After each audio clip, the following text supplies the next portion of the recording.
तौर पर शांत रहने वाले महोबा जिले में इन दिनों क्राइम का ग्राफ लगातार बढ़ता ही जा रहा है। बीते रोज जिला मुख्यालय के एक बैंक के अंदर छिनैती की घटना के बाद आज फिर ऑटो से महोबा मुख्यालय आ रहे अंडा व्यापारी को टप्पेबाजों ने निशाना बनाकर व्यापारी के साथ 80,000 रुपए की टप्पेबाजी कर ली। मामले की सूचना पर मौके में पहुंची पुलिस ने व्यापारी से पूछताछ कर जांच में जुट गई है। मामला शहर कोतवाली क्षेत्र के कानपुर सागर राष्ट्रीय राजमार्ग स्थित किड़ारी रेलवे क्रॉसिंग के पास का है, जहां कबरई कस्बे से अंडा व्यापारी मूलचंद ऑटो में सवार होकर महोबा के थोक व्यवसायी को पेमेंट करने के लिए 1,10,000 रुपए लेकर आ रहा था।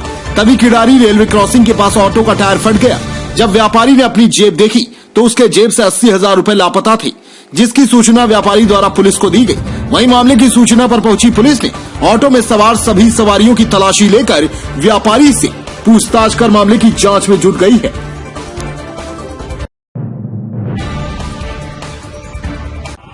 हमी का था, हमें उसमें बुराई नहीं थी। निरुत्तर पर वार करते, उसे जेल में डालते, ईओडब्ल्यू लगाते या जो भी लगाना था लगा देते। पर दतिया की जनता की योजनाएं जो बंद की, उसकी पीड़ा हुई। मेरा तो फिर क्या कर पाते और क्या कर पाए, जो किया मैंने ही किया। आपका आशीर्वाद था, माई का आशीर्वाद था, आपकी कृपा थी और आपकी ताकत जिसके साथ हो वो कौन से करेगा। माई की कृपा और आपका साथ, कौन सब काज कठिन जग माही, जो नहीं होए साथ तुम पाई। तो ये जो योजनाएं चली गई, हमारे 5 स्टार होटल चले गए जो राजगढ़ पैलेस के थे, हमारा पत्रकारिता महाविद्यालय चला गया, हमारा नगर निगम चला गया, हमारी लोअर यूथ परियोजना चली गई। अभी तक हमारी नहर 35 गांव में आ जाती तो आने वाले दिनों में 35 गांव के साथ साथ दतिया का नक्शा बदल जाता। लेकिन उसके बावजूद भी, लॉकडाउन के पीरियड होने के बावजूद भी हमने दतिया के विकास में कोई कमी नहीं रखी। तो ये बिल्डिंग भी उसी का एक परिणाम है। मैंने अभी डीजी साहब से कहा है कि हम दतिया के अंदर 100 में से 100% क्वार्टर चाहते हैं अपने पुलिस वालों के लिए। कोई भी बाहर नहीं है, कोई किसी को अप्रोच नहीं लगाता, बोले कोई नेता एमएलए। और मैं आपको बताना चाहूंगा जो एनजीओ का आवास गृह है वो 879 लगभग 890 स्क्वायर फुट है और आरक्षकों का 703.9 मतलब 704 स्क्वायर फुट है, जिसमें एक लिविंग रूम, 2 बेडरूम और एनजीओ में 2 बाथरूम ये शामिल है। और मैं आपको ये भी बताना चाहूंगा कि आगामी 2-3 साल में जब ये पूरे होंगे तो मैं माननीय को आश्वस्त करना चाहूंगा, जैसा उन्होंने कहा था, ये प्रदेश के सर्वश्रेष्ठ आवास गृह होंगे जो दतिया की माननीय के प्रयासों से बनी है।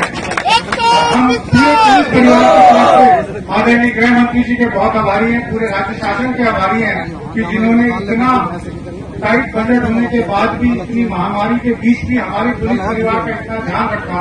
क्योंकि इस महामारी में पुलिस ने 24 घंटे हमारे जनता की सेवा की है। 3 मतलब 15,000 सेक्शन हुए और 19-20 में कुछ कारणों से पैसा नहीं दिया गया, जिसके कारण घर कम कर दिए गए।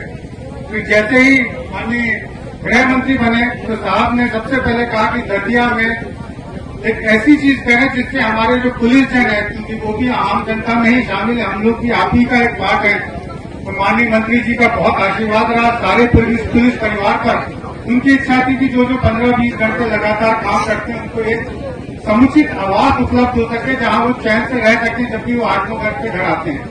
इसी तारतम्य में राज्य शासन से माननीय मंत्री जी ने दतिया में 168 आवास गृह सैंक्शन कराए हैं, जिसमें से 24 आवास गृह एनजीओ मतलब एएसआई, सब इंस्पेक्टर, इंस्पेक्टर करते हैं। अपने आसपास की हर छोटी बड़ी खबर देखने के लिए हमारे चैनल पुलिस ब्यूरोक्रेट्स न्यूज को बेल आइकन दबाकर सब्सक्राइब करें, जिससे आपको हर खबर समय से मिलती रहे। अधिक जानकारी के लिए हमसे संपर्क करें। हमारे कॉन्टैक्ट नंबर हैं 9039011886 एवं 9770229999।